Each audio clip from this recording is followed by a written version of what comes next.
Changing the logo in OpenCart is a straightforward process that helps personalize your online store. Here's how to do it via the admin panel. Log into the admin panel. Start by accessing your OpenCart admin dashboard. Go to yourdomain.com/admin and enter your credentials. Navigate to Settings. In the admin dashboard, go to System and click on Settings. This will display a list of your store settings. Edit Store. Find a store for which you want to change the logo. Click the Edit button next to the store name.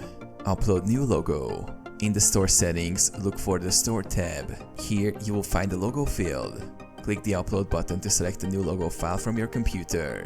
Make sure the logo file is in a supported format and appropriately sized for best results. Save changes. After uploading the new logo, scroll down and click the Save button in the upper right corner to apply the changes. Clear cache. If your logo doesn't appear immediately on the front end, go to Dashboard, Gear icon, Clear Team Cache to refresh the cache.